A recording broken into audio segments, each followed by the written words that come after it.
Positivity நம்ம என்ன நினைக்கிறோமோ அது நமக்கு கிடைச்சிரும். கிடைச்சிரும். அதாவது இதுக்குள்ள வச்சு தான் பூஜை பண்றோம். அப்ப அதுக்குள்ள தான் பணம் இருக்குது, அதுக்குள்ள தான் நகைகள் இருக்கு. சோ இதுவே எனக்கு நம்ம பூஜை பண்ணி தான் கொடுக்க போறோம். ஆமா. இது இப்ப நம்ம பூஜைக்கு முன்னாடி எடுத்து காட்டுறோம். எப்பயுமே வந்து பாத்தீங்கன்னா, ஒரு பொருள் வந்திருக்கு அப்படின்னு வந்த நிமிஷம் நம்ம வந்து வீடியோ போடுறோம். எதனால வீடியோ போடுறோம்னா, 20ஆம் தேதி அக்ஷய திருதி வருது. சோ நம்ம இந்த வீடியோ டெலிகாஸ்ட் ஆகும்போது எனக்கு வேணும் அப்படின்றவங்களுக்கு உடனே அவங்க பேர், ராசி, நட்சத்திரம் வாங்கி அங்க சங்கல்பத்துல போயிட்டே இருக்கும். சோ ஒரு 3 டேஸ்க்கு அப்புறம் அவங்களுக்கு கொரியர் பண்ண போறோம்.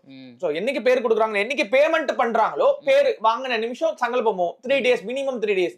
அந்த 3 டேஸ்க்கு அந்த மந்திர ஜபம் பண்ணி அதுக்கப்புறம் தான் கொடுக்க போறோம். சோ இதுல வந்து மூலிகை ஆயில நம்ம அப்ளை பண்ணி தான் இதை கிளென்ஸ் பண்ணுவோம். இந்த கிளாத் உள்பட மூலிகை ஆயில் அப்ளை பண்ணி தான் கிளென்ஸ் பண்ண முடியும். சோ அந்த பொருட்கள் எல்லாம் ஆல்ரெடி கிளென்ஸ் பண்ணி தான் நம்ம பேக் பண்ண வித் குங்குமத்தோட தான் பேக் பண்ண போறோம். சோ ரொம்ப வீரியத்தன்மை ஜாஸ்தி, சிம்பிளான மெத்தட்.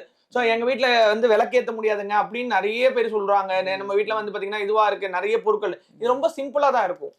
சோ ரொம்ப சிம்பிளா இருக்கும். வீட்ல வந்து வச்சா ரொம்ப பவர்ஃபுல்லா இருக்கும். சோ அந்த மந்திரம் பிளஸ் வந்து அதுக்கான விஷயங்கள், இப்ப தாம்பூலம் தரிக்கணும் இப்படிதான் தரிக்கணும், இந்த நேரத்துல தான் தரிக்கணும், இந்த மாதிரி சூட்சமமான விஷயத்துக்கு தான் நம்ம இது பண்றோம். சோ அக்ஷய திருதின்றது அல்ல குறையாத செல்வம். நான் உங்க கிட்ட முதலே சொன்னேன், அந்த பாத்திரத்துல என்ன இருக்குதோ அதுதான் அங்க வரும் அப்படின்ட்டு.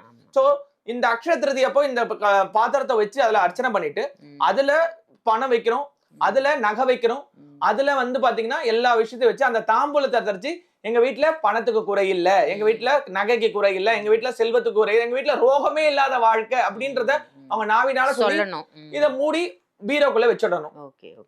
அதுக்கு அடுத்தது வெள்ளிக்கிழமையான எடுத்து இதே மாதிரி ஒரு வெத்தலை பாக்க வச்சு ஒரு ஆரத்தி காட்டி அந்த தாம்பூலத்தை மதியான நேரத்துல சாப்பிட்டுட்டு இதே மாதிரி சொல்லும். எத்தனை தடவை இதை சொல்லிக்கிட்டே இருக்கிறாங்களோ அத்தனை தடவைக்கு அவங்க வீட்டுல மாற்றாங்க கண்டிப்பா பார்க்கலாம்.